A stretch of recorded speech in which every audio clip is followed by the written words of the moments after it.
So, good morning. So, ngayon naman, ngayong araw na to, it's 11/11/2025, 6:32 a.m. Bali, ang pag-aaralan natin ngayon is doon pa rin sa 3 Bishop Headlands ng Ibaba, London. So, ang napili kong reference game for today is laban ni former namatay na pala si Daniel Naroditsky. Tapos yung kalaban niya is si Keaton 2518. So, nag-start yung game. D4, Knight F6, Knight C3, D5. So, play standard to, Bishop F4, Bishop F5. So, yung variation na ginamit ni Naroditsky is yung Pawn Storm variation, F3.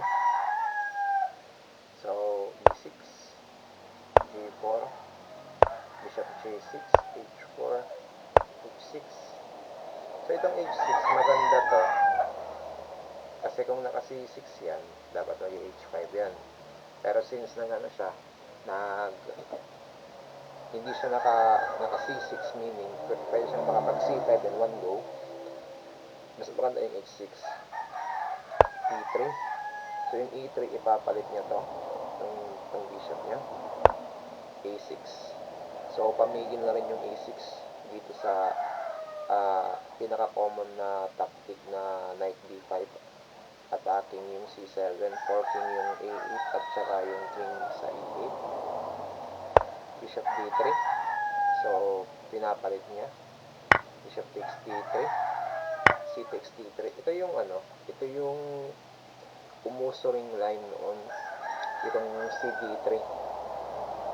Itong CD3 kasi ang purpose niyan, later on, pag nag-break ng C5 yung black, kakapturein lang, bishop takes, or kahit kahit mag-knight or queen, kahit knight or queen yung ipang-capture dito sa C5, still makakapag-d4 ka pa din kasi yung yung d-pawn na dalawa. So yan yung purpose ng pag-double ng pawns. At isa rin sa mga purpose nito is hindi agad makakatalon yung knight sa gitna. Although may F3 naman, pero kung sakasakali mag-F4 ka mamaya, hindi basta-basta makakatalon yung knight hanggat may pawn ka pa sa D3. Pero pag pinasok mo tong line na to, prepared ka na hindi ka na makakapag-casting dito sa side na to. Or mas lalo na dito. Kasi itong line na to, based sa experience ko sa paggamit ng opening na to, karaniwan kasi pag ganitong lines, yung king nasa gitna. It's either dito or dito. Yan yung mga pwestuhan ng king. So yun nga, nag-C5 na. D-C5, Bishop C5, D4. So Bishop D6, hinahamon niya yung bishop. Knight G2, normal development. Kasi pwede rin naman dito yung pag-develop ng knight dito instead of dito. Pero kasi dito, kadalasan kasi na-attack ito. So, pag na-capture yan, with check pa. So, isang tempo din yun. Knight C6, normal development, King F2. Ito nga sinasabi ko. Sa ganitong line na nag C6 D3, tapos pagka-capture ng C5 nagpusta ng D4, karaniwan talaga hindi na nagka-casting ng king side yan. Kasi pwede ka namang mag-casting talaga dito, ordinarily. Pwede kang i-akyat mo to, tapos casting ka dito, king D1, tapos rook C1. Pero sa ganung line kasi, ilang moves yung in-spend mo doon? 1, 2, 3, 4. Apat na moves. Tapos, itong king F2, isang move lang to. Pero pag ginawa mo kasi to, ito na yung magiging bahay mo. Itong apat na pawn na to, tsaka ito, 5 pala. Yan na yung formation mo. Hindi mo na pwedeng basta-basta gagalawin yan. Kasi, yan yung shield ng king mo. So, okay, balik tayo. Rook C8. Rook C1. D5. So, naghahanap ng counterplay yung black. Bishop takes D6. So, ang tanong dito, bakit kinapture niya to? bishop takes d6. May specific idea kasi yan. Kasi karaniwan talaga, inaantay muna ng white na mag-move tong queen. Mag-move tong queen sa tatlong to bago niya capturein yung bishop para mag-spend naman ng isang tira yung yung itim. So kumbaga mawi-waste up move siya ng isa. Kasi ang principle talaga to take is a mistake. Gusto ng white na block yung pumapture dito sa F4 F4 bishop. Pero may mga times na kailangan din nating i-break yung principles. Like itong pag-capture niya dito, meron kasi yung specific idea. So queen d6, knight f4. So ito yung specific idea niya. Kung babasahin natin to, ang idea nito is either dito, ikot, papuntang c5, or papuntang e5.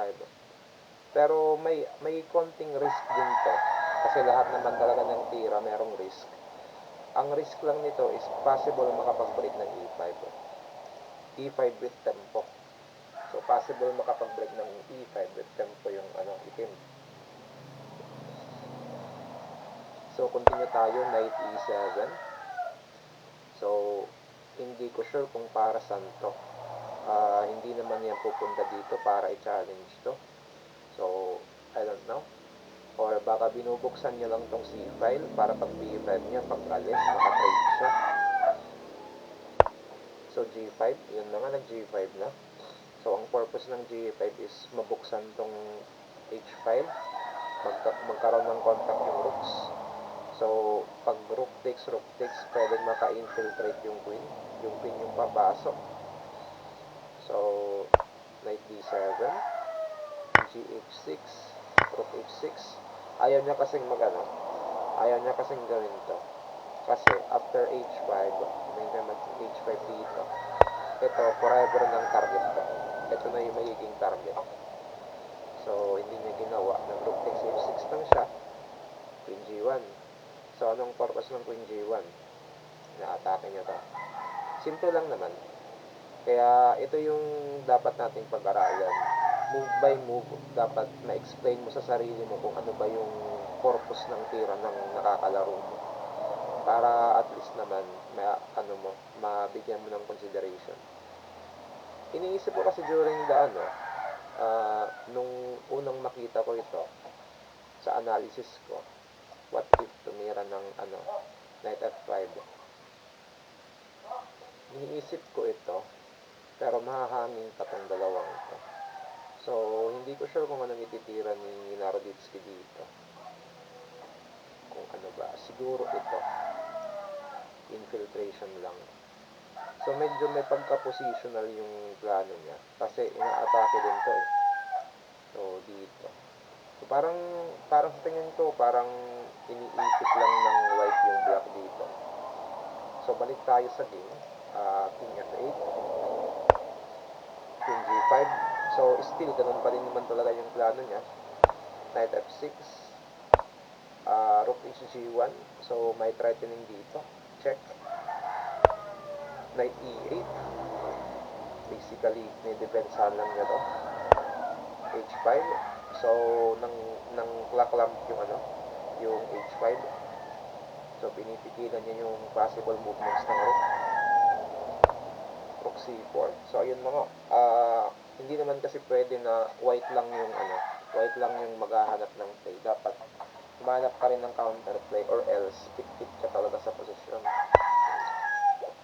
b3, taking the rook.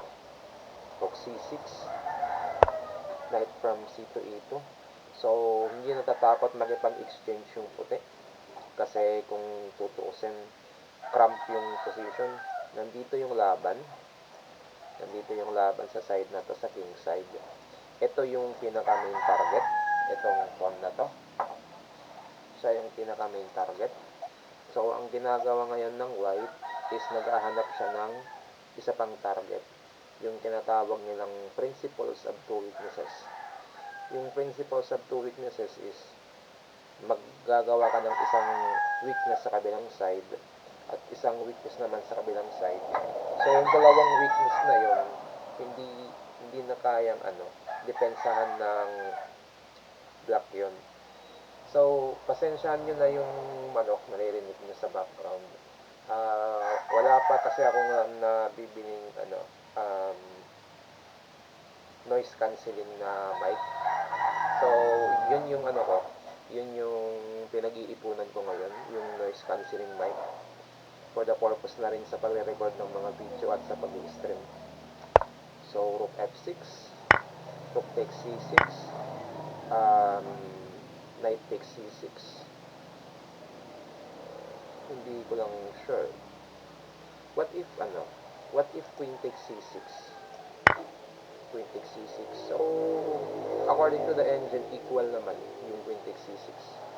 Wala namang masyadong problema dun. Pero nag-knight takes c6 nga siya. Rook c1, knight e7, knight g3, knight f5. So palit-palit ulit. Rook c8, ayun, naka-infiltrate na. Naka-infiltrate na yung rook. Mula sa passive rook dito, nakaikot na yung rook papunta dito. So naging mas active na yung rook. Compared mo sa rook sa f6, mas malakas tong rook sa c8. May mas freedom siya kaysa sa rook sa f8 na misplace. Hindi ito parang na misplace talaga. So queen d7. So ayun na, naghahanap na ng mga pawns na pwedeng atakihin yung white. So rook e8, knight takes g3, king takes g3, queen c6. Na-atake niya to. Na-target niya to. Rook d8, queen c1. Pumasok na yung queen para at least naman magkaroon siya ng mga check dito or dito. Kasi kung mananatili yung queen dito sa kakahabol ng rook, yung rook naman patuloy lang yan sa pag-alis. So na rin to may matter na rin dito ng patience, yung pasensya ng player. So queen a5, hinahayaan lang niya na maka-check. Ito lang yung tamang check kasi kung dito babalik lang yung knight. So queen e1 check, king g2. So may checks ba dito? Ito lang naman yung check check, So queen dito, h3. So ngayon wala nang check dito. Queen b4. So ayun, pag queen b4, ito yung blunder kasi nakahanap ng simple tactic yung white para manalo. Gamit itong idea na may pin dito. May pin sa pawn tapos pwedeng makapture yung knight. So gamit tong idea na to, nakatira siya ng knight takes d5. At doon natapos yung laro. So nag-resign na dito yung black. Kasi wala na rin pag umilag yung queen, for the sake of argument, sabihin natin umilag yung queen papunta dito, wala, capturein na to. Takes. Tapos possible pumasok na dito yung queen. So wala na din. Kasi kung pilitin mong bumalik dito, siguro kahit palit-palit na. check, Ganyan. check, Palit-palit na siguro. Tapos, it's either, kasi kung magpupush ka, pasok pa sa roll-up square yung So, yung pagkwenta ng roll-up square, bali ganito yan. If ever move mo, so let's say, imagine mo mag-push pawn ka, tapos magpupunta siya dito. So, magdo-drawing ka ng ng box. Pag ganyan, drawing ka ng box. Pag nasa loob ng box yung king, makahabol yan. Pero pag nasa labas yung king sa box, mananalo ka doon. Kasi hindi na maaabutan yung pawn mo. So ngayon dito sa posisyon na to, panalo pa din kasi pwede lang mag-activate yung king activate lang yung king. Tapos, kahit ibigay ito, basta maubos tong pawn na to dito. Tapos, may tatlong ano pa. Actually, pwede kang makag-create ng isa pang pass pawn eh. So, marami ng way. Sabi nga ng mga chess player sa amin, there's a million ways to win. Napakaraming way para manalo dito. So, yun yung first game natin. Yung first game natin for today na reference natin is kay Naroditsky at saka kay Kiaton. Okay, so ngayon naman, i-check natin yung accuracy nila. Check natin yung accuracy. Request tayo ng computer analysis. Tingnan natin kung ilan yung accuracy ni Naroditsky sa game na to.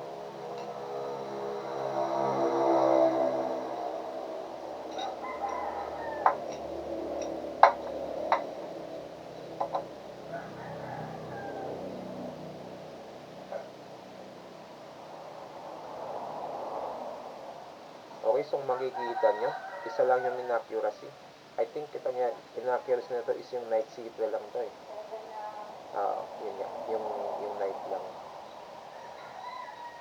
So, kung tatanggalin natin yung saan na ba yung time na nag-resign siya? Kasi yung continuation na lang to after dito. After nyan, dito, nag-resign na. So, kung tatanggalin natin to, i-delete natin to. Delete from here. Tapos, ulitin natin yung request ng engine analysis. So, wala na to. Delete natin yung I think magbabago yung analysis dito. Ay, ganun pa din. May inaccuracy pa din. Okay. So, ano ba yung pinakapamatay na tira dito? Tingnan natin yung best move. Yun naman din yung best move. Anong sinasabi mo? So, mate in 12 na pala. Grabe yun. Mate in 12 na raw. So, ito yung counter. Check. Akyat dito. So, ibibigay na lang talaga, no? Check. Ibibigay na lang talaga yung Ay! So, ito, isa pang tricky idea dito is yung ino-offer yung rook with check, pero pag kinapture mo may perpetual. So ito to sa mga dapat yung check. tandaan din na check. hindi porket sinacrifice sa'yo check. capture mo na agad. Dapat tingnan mo din kung ano yung purpose ng sacrifice niya. Baka may perpetual pa. Kasi ito, last minute na swindle. So, pag ganun, dito lang pala. Ilagan mo lang. Okay, so wala nang magagawa yan. So, sabihin natin, for the sake of argument, punta dito.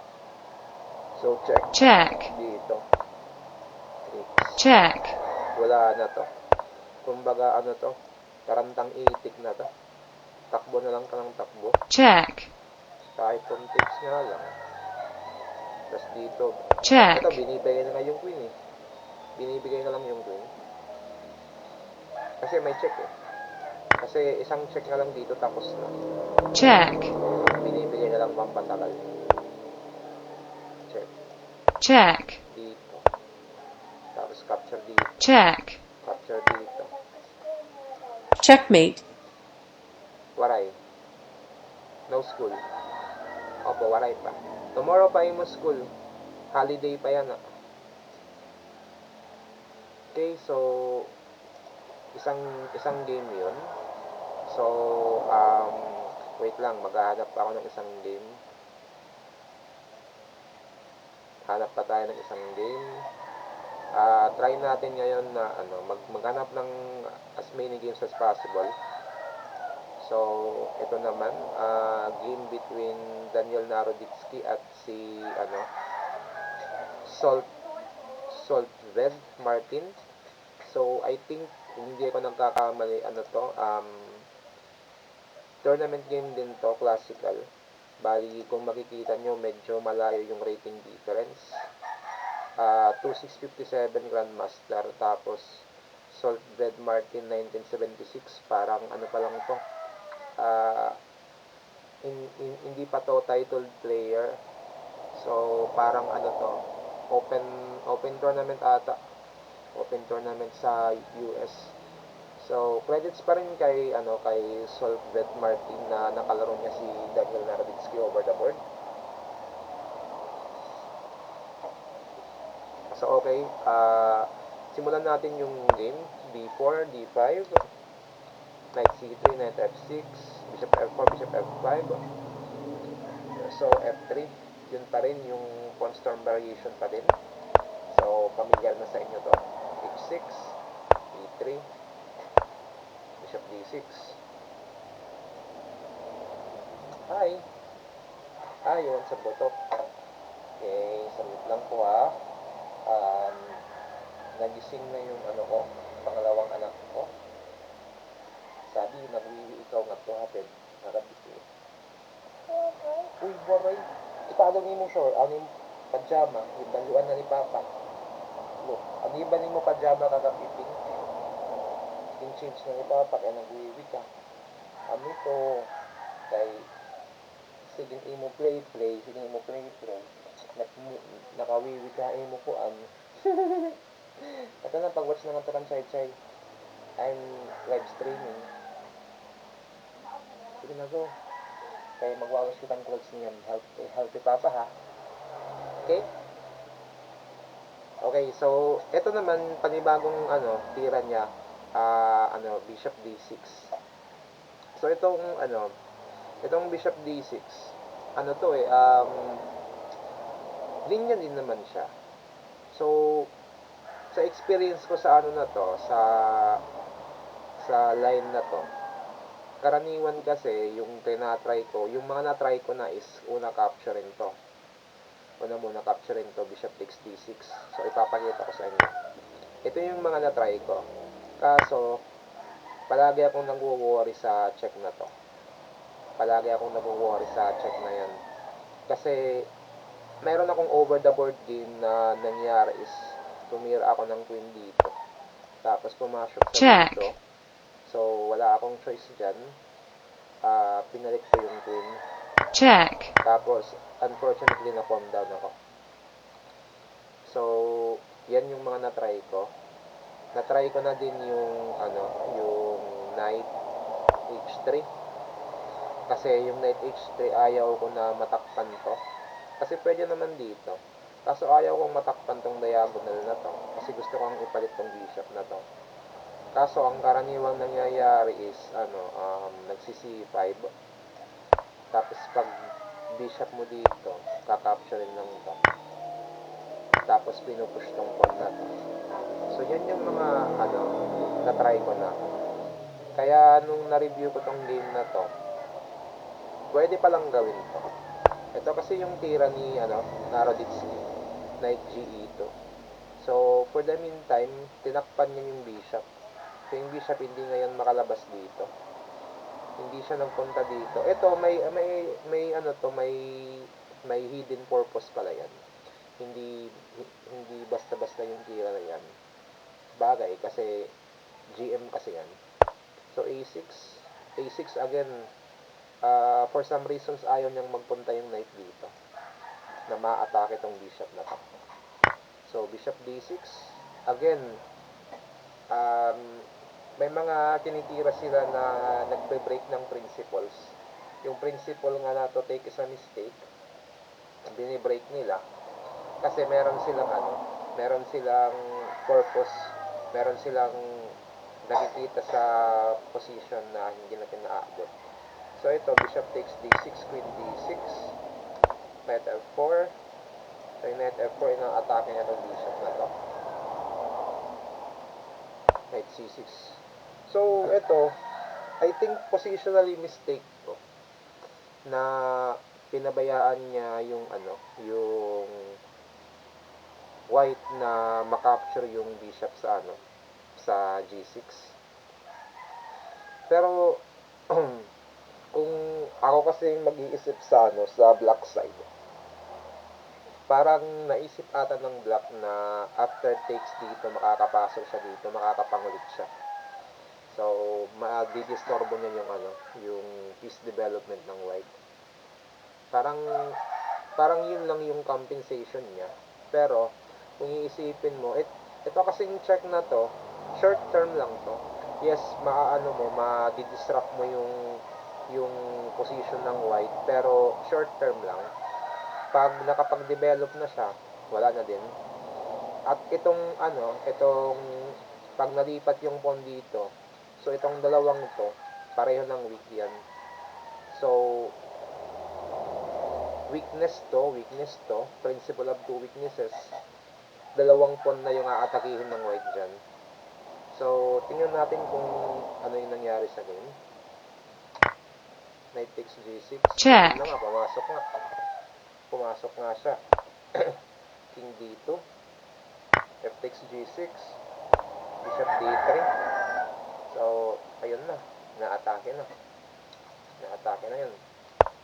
At dyan pa nga siya nagkasling, napakatapang talaga. Nagkasling pa nga. So, queen e2. So, ito yung tanong dito, bakit ayaw niyang capturein to? Bakit hindi niya kinapture yan? So, capturein na natin. Okay lang naman daw, according to engine. Pero for some reasons, hindi kinapture ni Naroditsky. Parang sa tingin ko ata, mas nag-priority siya na makapag-develop agad. So, g5. hg5, hg5. So, ngayon, bumukas na to. So, parang helping move yung ginawa ng ng black doon. Kasi oo nga naman, kasi pag nag-push to, mafi-fix na to. Mafi-fix tong pawn na to. So, dahil nga sa ayaw niyang ma-fix to, tinulang na lang niya. Pero, in-invite niyang mabukas yung h-file. So, rook ag1, queen d6, f4. So, ayun na. Binubuksan na ng white yung position. Yung king nasa gitna na. Anytime kung magkaroon man ng ng problema dito, pwedeng bumaba yung king punta dito. O kung mapalit yung queen, nasa second rank na yung yung king. So mabilis nang nakakatulong yan sa sa pag-activate. So gf4. Ito yung mga tira ng mga GM talaga. Yan yung sign na yan yung sign na malakas yung white player. Hindi basta-basta nag-automatic recapture. So, pagka-capture niya, pagka-capture ng black, hindi nag-automatic recapture. Palaging sumisingit ng in-between moves. Yung in-between moves is, yun yung hindi ka mag-automatic recapture. Maghahanap ka muna ng ibang play. So, ginagamitan niya ito ng principle na attack is the best defense. Instead of recapturing na makaka-capture dito with check. So, ang ginawa niya, nag-push lang siya. So, Check. d4 check. So, dahil nga naka-check, no choice.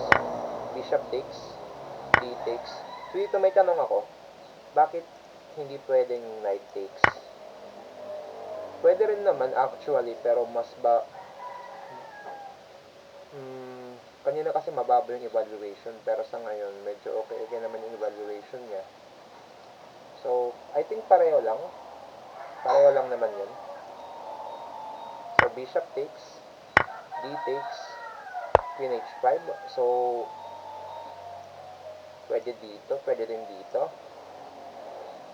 So f takes, Check. check. So ngayon, kakapture ba yung king? Hindi. Kasi iimbitahin tong yung rook na makapasok. So king c1 lang. Alis lang. So queen takes d4. Masyadong matapang yung yung black. So tingnan nyo, lamang ng 3 pawns yung yung itim. Pero saan yung pinakalamang yung 3 pawns? Itong tatlong to. Triple pawns. So G6, sinisil up yung yung escape square. check, King D2 check. After King D1, wala na. Tapos na yung game. Kasi, paano mo pipigilan to? Itong checkmate na to at saka dito. Wala na. Tapos na. Excuse me for a while.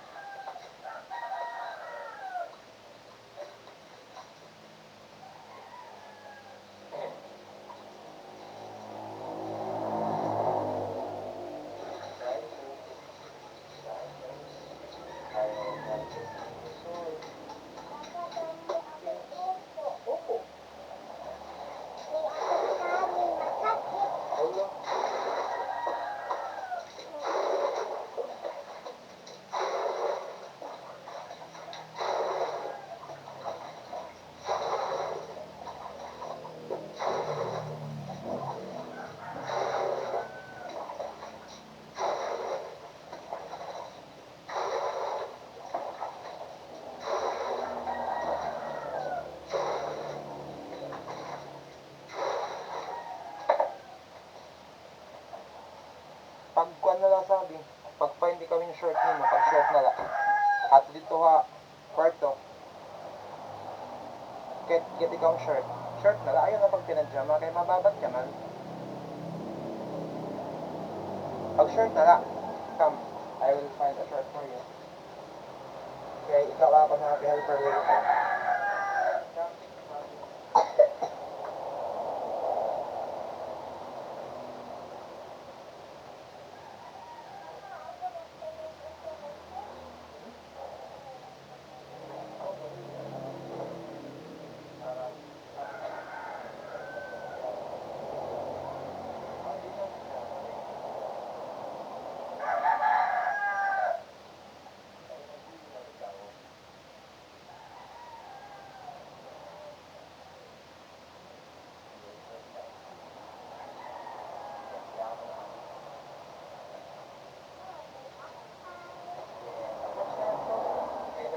Papa.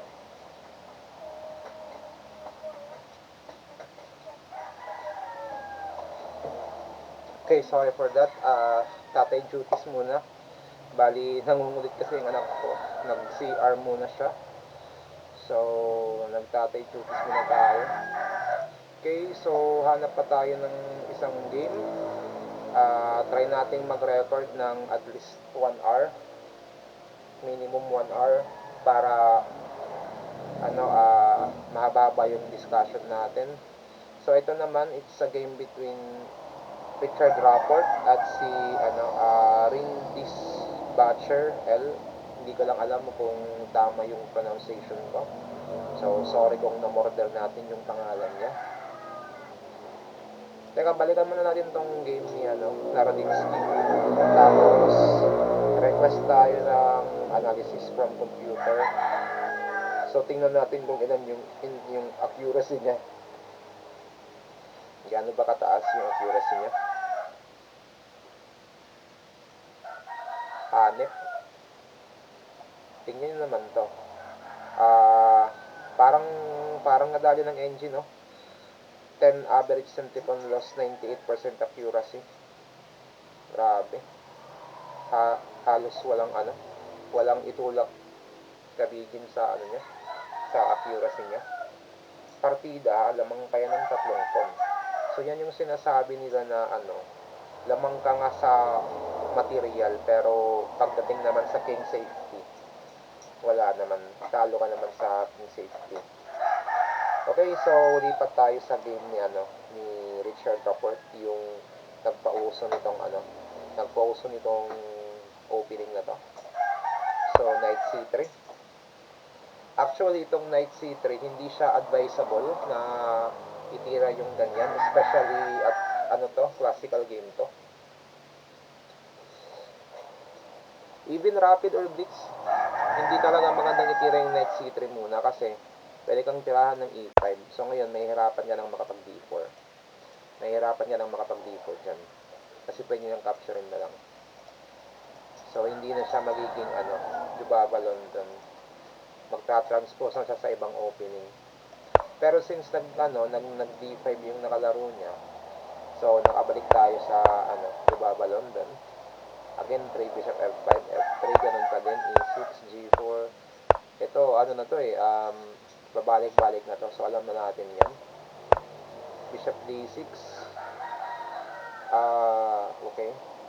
So, yung kay Naroditsky, ito yung tinira niya. So, tatandaan din natin yan. Tapos, the next move, tinira niya to. After queen takes, pumunta dito yung knight. So, binibake yung after knight c6, kumapture dito. Tapos dito. Tapos dito lang yung king. So, tandaan natin yan kasi pwede nating magamit yun. Kung makakapaglaro tayo, pwede nating malaman yung idea na yun. So, itong h5, dubious. Hindi siya interesting kasi sa bagong theory ngayon ng Babylon doon, hindi na talaga nag-H5 kasi to nag-H5 later pero hindi sa na to kasi kailangan kasi nga nandito yung pawn para maitulak to mamaya kung sakaling magbre-break sa gitna.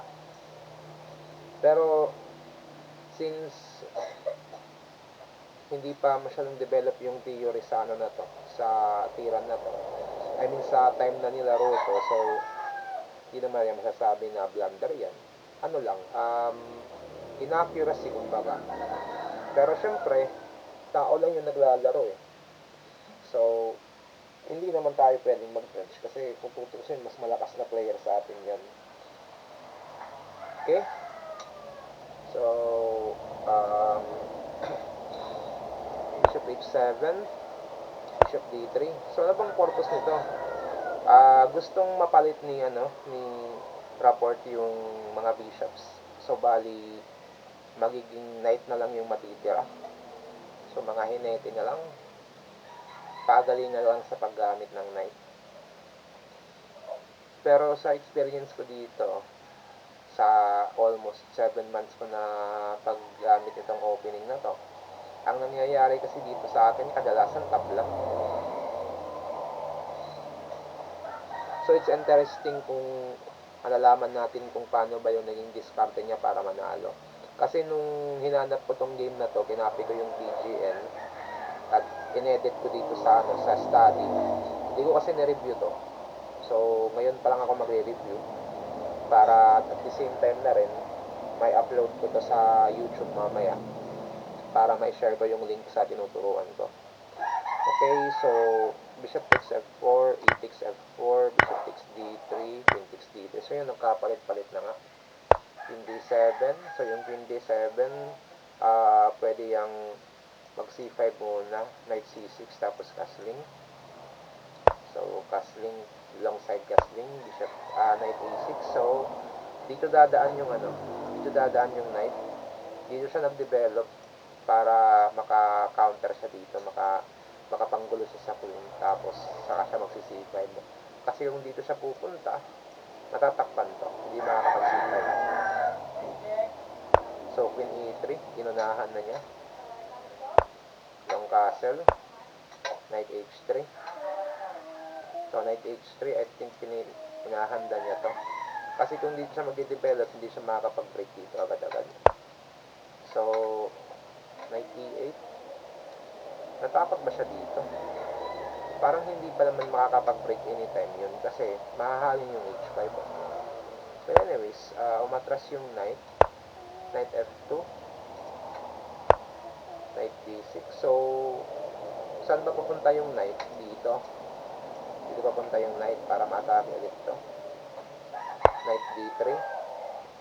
So, ito naman yung target ni Rapport. Makapunta dito. I'm recording eh. Ay, karingasa. Knight c4. Queen e1. Queen d6. So, Queen d6. Simple lang naman yung threat. Hindi basta-basta makaalis to.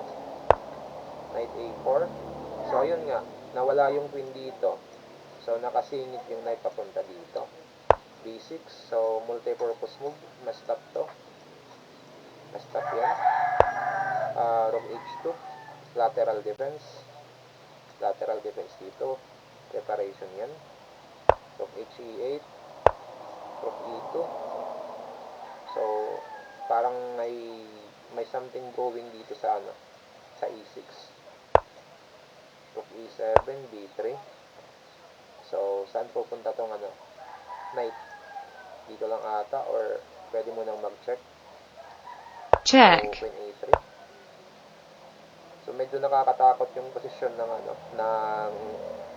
ng white dito. Kasi anytime na mawala to, kung wala to, mati na sana. Pero, okay, C5. C5. Queen C3. Okay, so, binigyan lang ng square yung queen. At the same time, may dito, may pin dito. So, ang tanong, pwede na bang capture ito? Ngayon, pwede na. Pero bibigay ito. Okay. So, Rook C7, BC5, D5. Ooh. So, ginamitan ng in-between. Instead of kumapture dito, nag-in-between lang. BC4, Queen takes A4, Knight B2, na-atake ito. Queen B4, Queen takes B4, Knight takes B4, C takes B5. So, na-neutralize na yung atake. D4. So, may tanong ako dito, bakit hindi kinapture to? So, lamang daw yung white dun pag kinapture. Kasi meron daw A3. So, obligado kunin to. Oo nga, makukulong yung knight eh. Okay, so at least nalaman na natin. Okay, so D4. Knight A4. So, sinusuportahan to. Knight B7. Ito naman yung inaatake. C4. C4. Kaya parang pwede mag-enpasan ta. Tapos capture dito. So, yun na nangyari. D takes C3 in pasan. check, Rook takes D8 check. King takes D8. Knight takes C3. So, nabawi yung pawn. Depensado pa to. Knight D5. Tapos, nakalagay dito 1-0.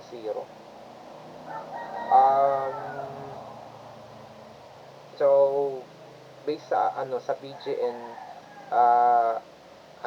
sa 38 Zurich Christmas 2014, hindi ko lang alam kung over the board to or ano ba. Kasi siguro para sa akin winning na yung dito. Winning na yung white dito talaga. So sa number of pawns 1, 2, 3, 4, 5, 6, 7. Sa kabila naman 1, 2, 3, 4, 5. Lamang ng 2 pawns. Merong 3 versus 1 dito sa queen side. Siguro kung ako yung magko-continue dito as white, ito muna gagawin ko. Capturein ko muna yan, tapos susuportahan ko to. Kasi sabihin natin, for the sake of argument, magpunta dito. Parang itutulak lang, ganyan. Pag sinuportahan to dito lang. Wala atang, hindi. Kahit capturein lang pala yun. Pagka dito. Hindi pala ma-atake ito, ka-capturein lang. So, dito, I think winning na yung plus 3 or plus 4. So, naglalaro sa plus 3 or plus 4 yung evaluation dito. So, napakalaking kalamangan nun. Napakalaking lamang nun.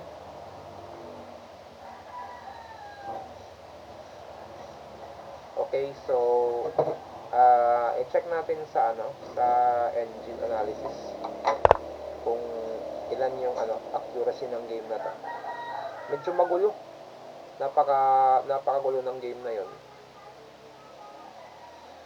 Wait lang ha, tinatawag ako ng anak ko. Yes. Okay, naman yun talaga.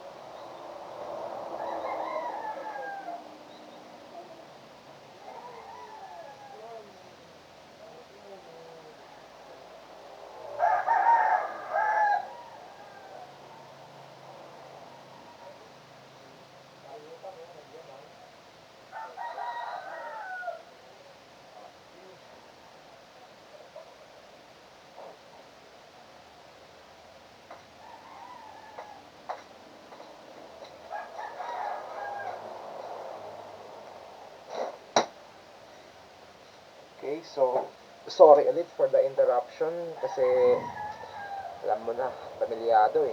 So, kailangan mo ng kung tinawag tayo ng ano natin, mga prinsesa natin, kailangan mo na talagang mag-respond sa kanila or magiging problema yan. Okay, so try pa nating maghanap ng ng ibang reference game gamit yung bishop f5 line. So at least 5 reference game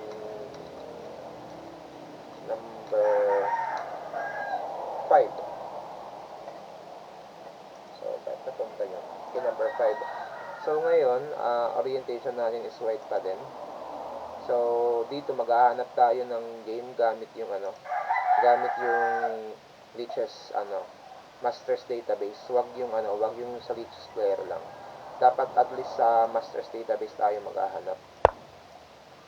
So itira natin yung first 3 moves.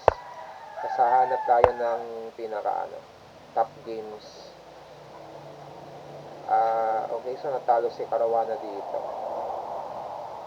Hanap tayo ng top game. Ito, Hikaru Nakamura versus Alireza Perugia.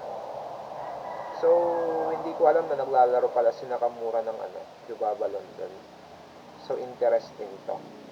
Insert natin. So, tingnan natin kung paano yung diskarte ni Hikaru Nakamura pagdating sa Jubaba London. So, E3, E6. Bishop D3. So, hindi siya nag-pawn-storm variation. Pinaka-simple lang yung ginawa ni Hikaru Nakamura. So, Bishop D3, Bishop takes D3, C takes D3. Tanggalin muna natin yung engine, tsaka yung best move arrow. Tanggalin muna natin yan. Pati na rin yung evaluation gauge. So, Knight C6. Try natin i-explain ng mabuti kung kaya natin na-explain to. Knight C6, hindi ko sure kung bakit ginawa ito ni Perugia na tinakpan yung C1. Hindi ko ma-explain yan kasi Grandmaster yung tumira eh. So, hindi natin alam yun. Queen B3. So, yun pala yung purpose nun ng C takes D3 para makalabas yung queen, maatake agad tong pawn na to. Okay, Rook B8, Knight F3, Bishop D6, Bishop C5. So, again, hindi niya pinalit. Instead, dito siya. Nagpin na lang si Hikaru.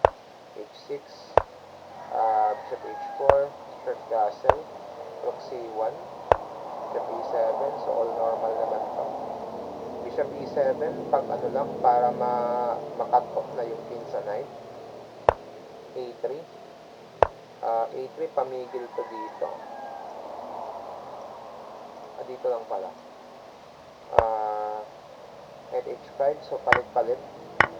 Knight E7, Knight E2.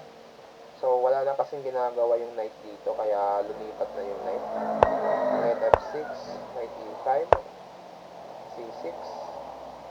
So, wala nang interest na mag C5 kasi andito na yung rook eh. Short castle, Knight D7. So, pinapalit niya yung pinaka-active piece. Queen D1, F6. So, ayaw niyang capturein to. Ayaw niyang capturein yan. Kasi magiging bind to dito. So, F6, Knight F3, Knight G6. What's wrong? Something wrong? There you go. Knight G6, H4, E5. So nag-break na yung block. Given na wala talaga siyang counterplay, so kailangan niyang maghanap ng break. H5, nasipa yung knight. So Knight E7, Knight G3. So parang may talon ata dyan kung aalis to. Queen C7, F5, FE5, E4, Rook F4, Rook E1, Rook from B to F8. So, inaano ko lang, parang i-explain ko lang, hindi move by move, kasi hindi ko rin kasi maintindihan yung ibang tira nila. Dito may possibility mag-exchange sacrifice na masisira yung pawn structure, pero hindi pa sa ngayon.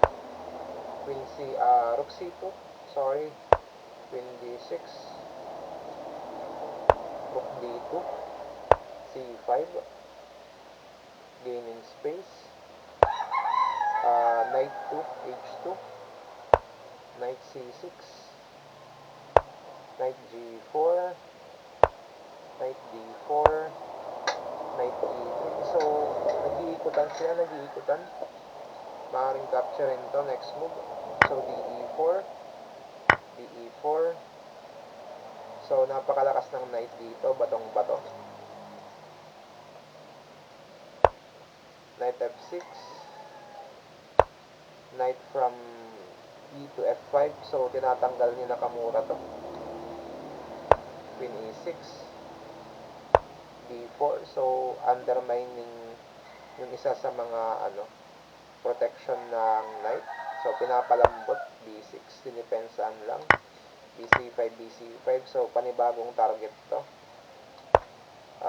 Rook B2. At saka, na rin, infiltration point dito. Knight takes F5, E takes F5. So, hindi knight yung ginamit. E lang yung pinang-capture.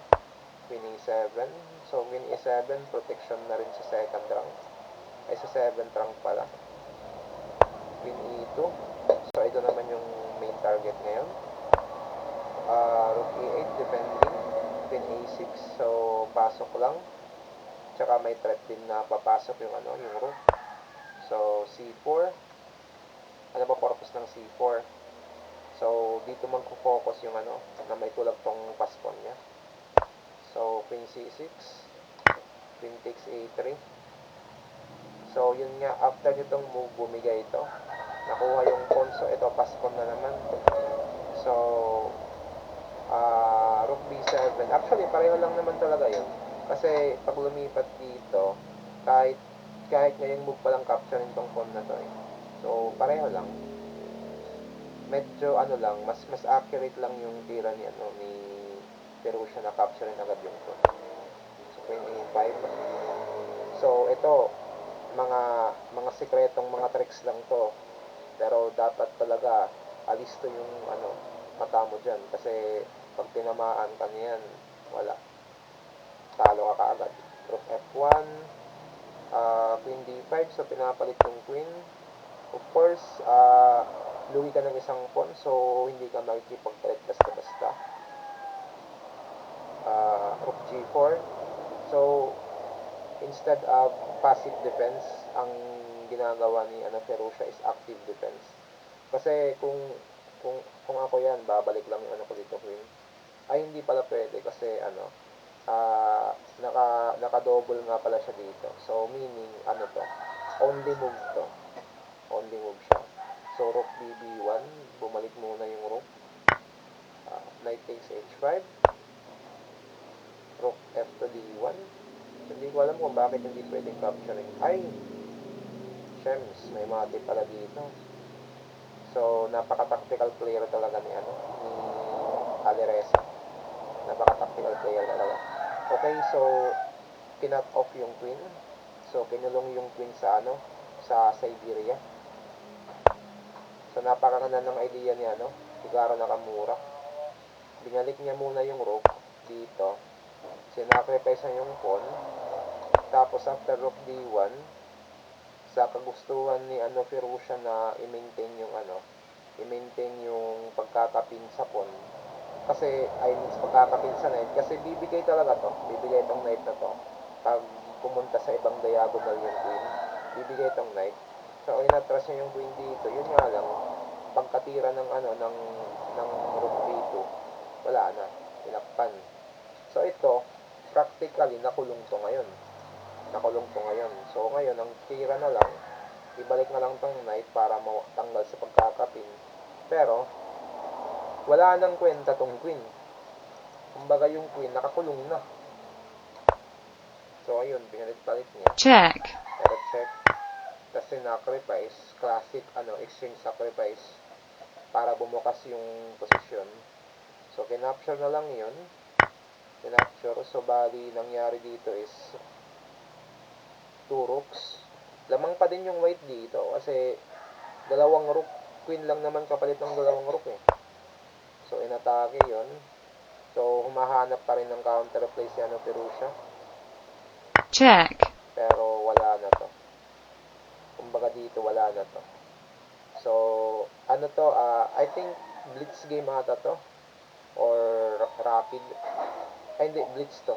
Kasi nakalagay dito, Champion Chess Tour Final Play of 2023. Hindi ko lang alam kung anong time control to. Kung Champion Chess Tour. Hindi ko alam kung anong format ng Champion Chess Tour. Kung rapid ba o blitz. Pero kung nakalagay dito is SCC. Speed Chess Championship. Yun yung rapid, blitz, tsaka bullet. Bali yung Speed Chess Championship, dalawang rapid 4-eye dalawang blitz format. Isang 5+1, isang 3+1, at saka 1+1. So, hindi ko sure kung kung anong time control nito. Wala din kasi nakalagay. Kasi online game lang naman. So,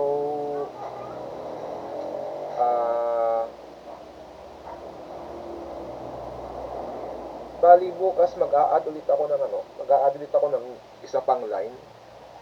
Tapos hahanapan ko ulit siya ng reference game para marami kang makuwang reference lessons dun. So, tapos na tayo sa 3 bishop f5 line. Maghahanap naman tayo ng ibang lines. Kasi napakaraming lines ng Jubaba London kahit system opening lang siya. Pero ang inaano ko sa'yo, ito kasi theoretical opening to.